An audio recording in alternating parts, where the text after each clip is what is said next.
اہل حدیث youth force city Faisal آباد کی طرف سے رکھا گیا ہے، جس کا عنوان ہے حیا۔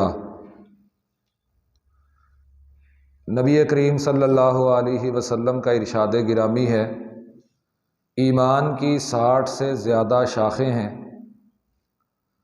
حیا بھی ان کا حصہ ہے۔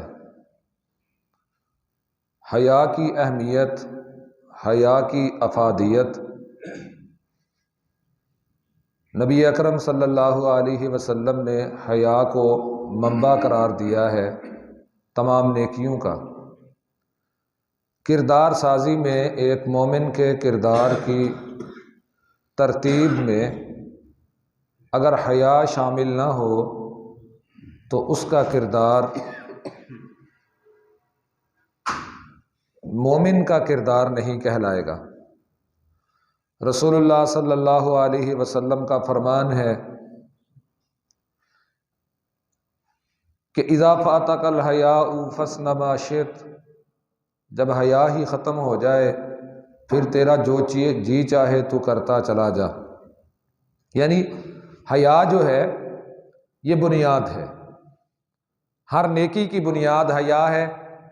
برائی سے بندہ اس وقت تک باز آ ہی نہیں سکتا جب تک بندے میں حیا کی دولت موجود نہیں۔ یہ ایک نقطہ ہے، ایمان کا ایک عنصر کہہ لیجئے حیا۔ اس کی ترویج، اس کی تبلیغ جتنی آج ضروری ہے، شاید اس سے پہلے بھی ضروری تھی، لیکن اتنی ضرورت نہیں تھی جتنی آج اس کی ضرورت ہے کہ حیا کے کلچر کو عام کیا جائے۔ ہم یہ کام کیسے کر سکتے ہیں؟ یہ کام کرنے کے لیے ہمیں اپنی ترجیحات کو بدلنا ہوگا، اپنی ضرورتوں کو بدلنا ہوگا، اپنے خیالات کو تھوڑا سا تبدیل کرنا ہوگا۔ قرآن مجید کی ایک صورت میں نے آپ کے سامنے پڑھی ہے، حضرت قاری صاحب نے پہلے ہی کہہ دیا ہے کہ درس مختصر ہوگا، تو انشاءاللہ مختصر ہوگا، بات جو بھی ہوگی اختصار سے ہوگی، اور کوشش یہ ہوگی کہ اللہ تعالیٰ میرے لیے بھی فائدہ مند بنائے اور آپ احباب کو بھی اس کے ذریعے فائدہ عطا فرمائے۔ یہ جو صورت میں نے پڑھی ہے یہ ہماری ترجیحات کا تعین کرتی ہے۔ امام ابن کثیر رحمۃ اللہ علیہ نے اس صورت کے خواص میں یہ بات درج فرمائی ہے کہ اگر کوئی اپنی زندگی کے مقصد کو جاننا چاہتا ہے، سمجھنا چاہتا ہے، تو سورۃ العصر کی تلاوت کرے، سورۃ العصر کو سمجھ لے، اسے اپنی زندگی کا مقصد سمجھ میں آ جائے گا۔ ساری زندگی اللہ نے اس صورت میں ہماری بیان فرمائی ہے۔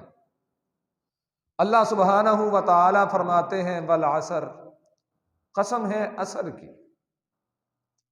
ہم ترجیح بنانے جا رہے ہیں، اپنی ترجیح کو بدلنا ہے ہم نے۔ میرا یہاں پر آنے کا مقصد بھی یہی پیغام ہے کہ اگر ہم مخلص ہیں، اگر ہمارے اندر اخلاص موجود ہے، اگر ہم آج یہ چاہتے ہیں کہ ہمارے معاشرے کو جو بنیاد ہم فراہم کریں وہ حیا والی ہو،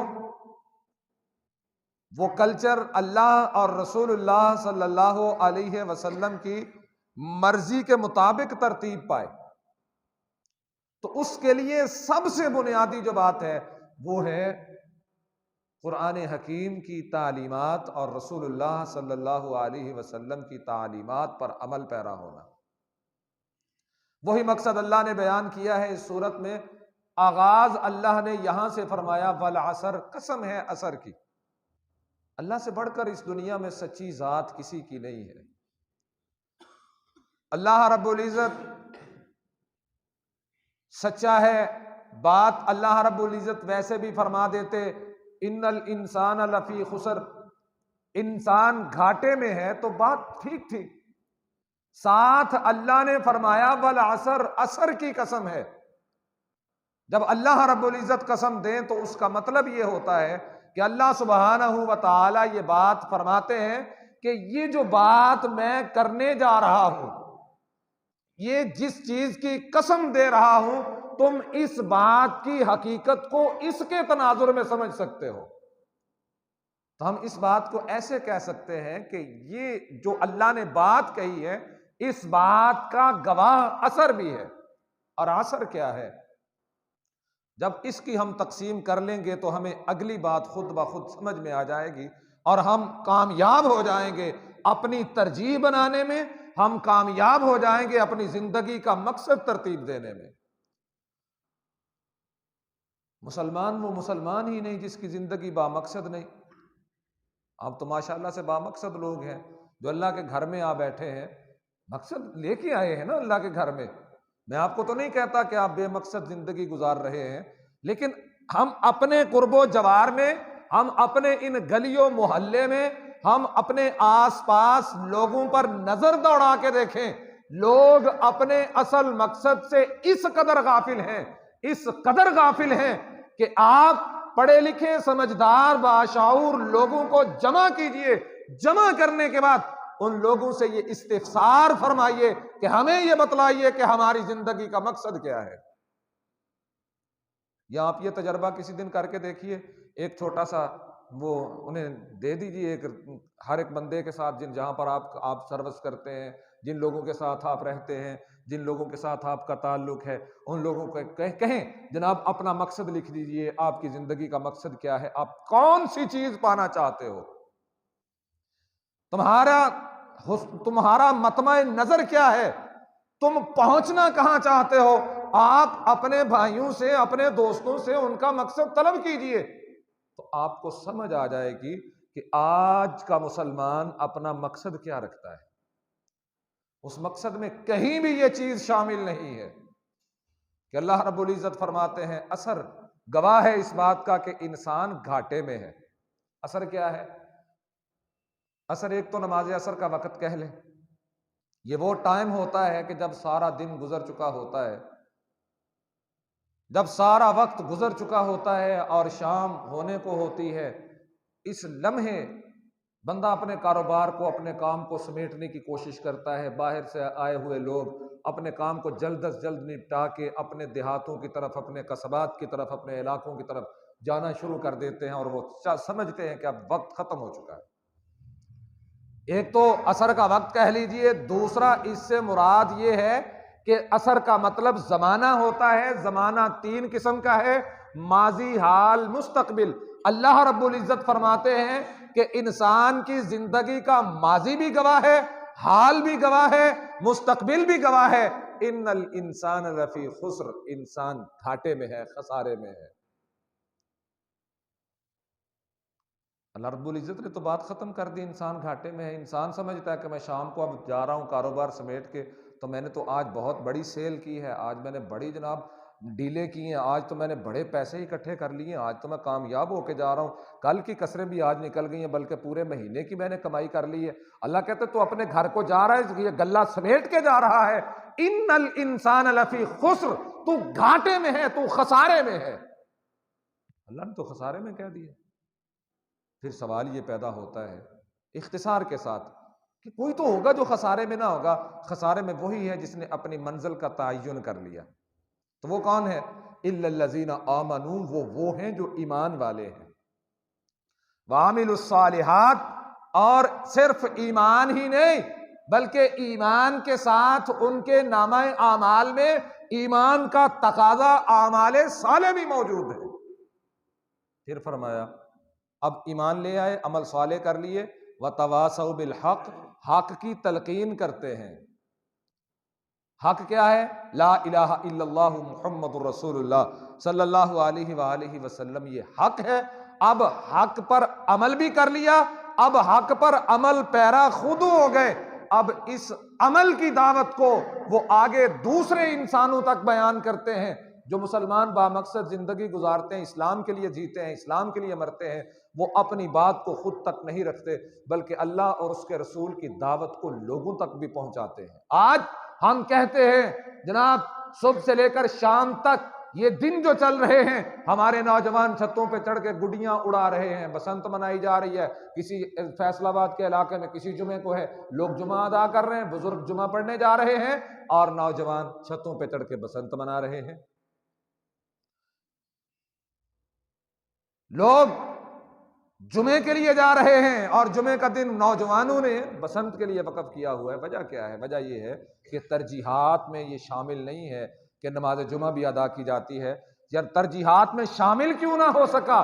مجھے لگتا ہے کہیں گیپ رہ گیا، کہیں کوئی خلا رہ گیا ہے کہ جو جمعہ پڑھنے جا رہے تھے انہوں نے اپنی ذمہ داری صحیح طرح ادا نہیں کی۔ ہمارا بھی تو حق بنتا ہے۔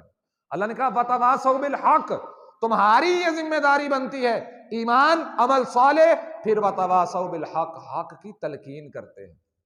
حق کی تلقین آسان کام نہیں، حق کی تلقین تھوڑا مشکل کام ہے۔ تو پھر اللہ نے فرمایا وَتَوَاصَوْا بِالصَّبْرِ، حق کی تلقین کی خاطر جب اپنا حق کی تلقین کی خاطر جب کمر کس لی تو پھر حق کی تلقین کے رستے میں نکل آئے۔ وَتَوَاصَوْا بِالصَّبْرِ، پھر صبر خود بھی کرنا ہے، جو ساتھ ملتا جائے اسے بھی صبر کی تلقین کرنی ہے۔ اگر آج ہم مغربی تہذیبی، یہ عام طور پہ ہمارے ہاں جناب، ہم جو زیادہ دیندار لوگ ہوتے ہیں ہم یہ نعرہ لگاتے ہیں جناب مذہبی وہ کیا نا مغربی تہذیبی یلغار کا مقابلہ کیسے کیا جائے۔ کہاں ہے مغربی تہذیبی یلغار؟ آج ہم اپنی ترجیحات کو بدل لیں، آج ہم اپنی سوچ کو بدل لیں، آج ہم اپنے خیالات کو بدل لیں، آج ہم اپنے نظریات کو ان نظریات کے مطابق کر لیں جو نظریات جناب محمد رسول اللہ صلی اللہ علیہ وسلم نے پہلے روز وہ صفا کے دامن میں کھڑے ہو کے، اس کی چوٹی پہ کھڑے ہو کے رحمت عالم صلی اللہ علیہ وسلم نے فرمایا تھا، کائنات والو لا الہ الا اللہ پڑھ لو تفلحو، تم کامیاب ہو جاؤ گے، تملک العرب والعجم، عرب و عجم کے مالک بن جاؤ گے۔ آج خیالات، نظریات، احساسات بدلنے کی ضرورت ہے۔ عرش والا بھی وہی ہے، دھرتی بھی وہی ہے، صرف اگر درمیان میں خلا ہے تو وہ ان لوگوں میں ہے جو ایمان والے ہیں۔ آج ہم اپنے نظریات کو بدل لیں تو زمین پر انقلاب آ جاتا ہے۔ اللہ رب العزت ہمیں قرآن مجید سمجھنے کی توفیق عطا فرمائے۔ یہ پیغام میں دینا چاہتا ہوں۔ آپ لوگ تو ماشاءاللہ قرآن مجید کے ساتھ وابستہ لوگ ہیں، میں نے دیکھا ہے یہاں پر قرآن کی ایک کلاس لگتی ہے۔ اللہ تعالیٰ آپ کی قرآن سے محبت قبول فرمائے۔ یہ کلاس صرف مسجد کی حد تک نہیں ہونی چاہیے، آپ گھروں میں بھی لگاتے ہوں گے، لیکن اس کلچر کو عام کیجئے کہ ہمارے گھروں میں ٹی وی لاؤنج کے نام پر کمرہ تو بن جاتا ہے۔ ہماری بستی میں کتنے گھر ایسے ہیں جن گھروں میں نماز کے نام پر بھی ایک کمرہ بنایا گیا ہے؟ کتنے گھر ایسے ہیں جہاں پر پڑھنے کے لیے کتابیں رکھی گئی ہیں؟ کتنے گھر ایسے ہیں جہاں پر پڑھنے کے لیے قرآن مجید کی تفسیر پڑھی ہوئی ہے، جو مرضی آئے اسے اٹھا کے پڑھے؟ یہ ترجیحات بدلنے کی ضرورت ہے۔ اللہ رب العزت ہمیں جو میں پیغام دے سکا ہوں، اللہ تعالیٰ اس پیغام کو مجھے بھی اور آپ کو بھی عمل پیرا ہونے کی توفیق عطا فرمائے، اپنی تہذیب کے ساتھ جڑنے کی توفیق عطا فرمائے، اور ہماری مسلمانوں کی تہذیب نہ قرآن کے بغیر مکمل ہے، نہ محمد الرسول اللہ صلی اللہ علیہ وسلم کی سنت کے بغیر مکمل ہے۔ یہ تہذیب تبھی مکمل ہوگی جب نبی اکرم صلی اللہ علیہ وسلم کا فرمان ہے ترکت فیکم امرین لن تضلوا ما تمسکتم بہما کتاب اللہ و سنتی۔ تم اس وقت تک گمراہ نہیں ہو سکتے جب تک تم مجھ پہ نازل ہونے والے قرآن کو تھامے رکھو گے اور میری سنت پر عمل پیرا رہو گے۔ اللہ تمہیں گمراہ نہیں ہونے دے گا۔ اللہ رب العزت مجھے اور آپ کو جو سنا ہے، جو کہا ہے، اللہ رب العزت عمل کی توفیق عطا فرمائے۔ وما علی الا البلاغ۔